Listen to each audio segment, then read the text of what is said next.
Oh, I love you. And sometimes you need to tough love yourself. That's right. This week, all around the world, it's Valentine's week and it's known as Love Week, whether it's romantic love, friend love, self love, and all of it's good. But you may need tough love. Three reasons why. Okay, the first one is honesty. When you get in that tough love situation, have you ever had a friend and they're like, okay, we need to sit down. Okay, I need to let you know a thing that you're doing that I bet you don't know you're doing. So, do you need to take a minute with yourself and get real and get honest and genuine? Maybe you're sitting by a fire, maybe you're doing a meditation, maybe you're doing a little journal, maybe you're just gonna take a moment and say, okay, self, I'm going to let down the guard. Like, what do I need to know? What is going on with me that I probably need to upgrade or fix? Okay, so that's the first way that we're going to be full of self love is we're just going to take a moment and be honest. Now, is it self love to beat yourself up? No, no. So we're not going to be like, laundry list of every flaw I have. We're gonna look for one thing that we can decide that we can make some progress on and think of a way to do that. Okay. So be honest with a purpose. Okay. We're not just gonna like express how we feel and hurt our feelings by being too honest and not having a reason. You're gonna look for one thing that you want to up level if you really are truthful with yourself. And you're gonna think of a way to turn that honesty into action and make an upgrade. Okay, so that's number one. The second thing is you might be coasting in life. You might be a little too comfortable. And if we don't have a parent or someone coming along to challenge us, we have to challenge ourselves. You might have gotten a little stagnant. You might be settling for less than you know you really want to be getting out of life. And so the second way that you're going to self-love yourself is to provide a little bit of challenge.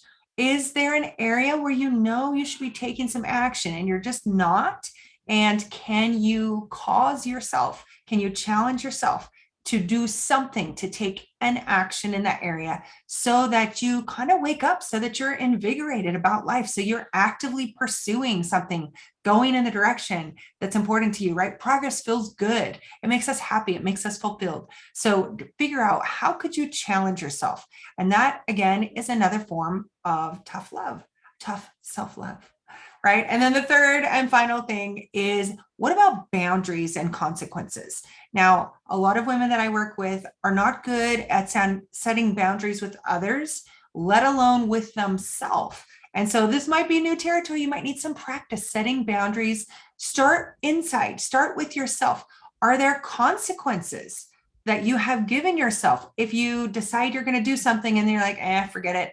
Is there any consequence? If you gave your word to someone else, there might be a consequence. If you gave your word to an employer, there might be a consequence, right? If you didn't follow through and keep your word. And so how could you set a boundary for yourself? How could you engage natural consequences to help motivate you to stay on your path of growth and progression? Fun to think about, right? I have a story on this. I have a friend that is in the middle of a very intense weight loss goal. And not everybody this is appropriate for, but my good friend has set some serious accountability. She's updating me on Facebook, just updating the world on her progress. And she said that if she doesn't hit a certain benchmark goal for her weight loss, which she feels capable of, if she just keeps her commitments, she has a path, she's making progress, she's feeling good about it. But if she doesn't hit her goal by a certain date, about 90 days from now or so, I think, she is going to publicly shave her head. What? and she has way more hair than me. And so think about making yourself accountable. That ups the level of challenge, right? So what happened? She got honest. She's like, I need to make some improvements for my health. I'm going to challenge myself. I'm going to do something that's hard, something that I'm not used to doing for my improvement. And she set a boundary. Oh, there's a consequence. And everybody that sees her on Facebook is like, nail biting, right? They don't want to see her fail. Everybody's cheering for her. She's got momentum and hopefully she sails early beyond the goal, right? And keeps all of her gorgeous hair. But these are ways that you can build yourself some accountability, build yourself some momentum. And so I would invite you, if you're not yet, come and find our Facebook group. It's free, Feel Like a Billion on Facebook. So come search it up if you're not a member, and join us there for some accountability. There's tons of great women in growth mode there. Find yourself a buddy or tag me. I will be your buddy. Tell me, what are you working on? Do you want someone to follow up? Because when I do accountability stuff with people, I don't forget. I want your progress. I want you to have at least some ego as a consequence, right? Whatever it takes to get you moving forward. That's what I want for you. So come join Feel Like a Billion private Facebook group. It's free, and find some people there that will help you continue to level up on your journey. I would be happy to be that role for you. So that's it for now. I will see you inside the group. Have a lovely week of love, self-love, and tough self-love. I'll see you.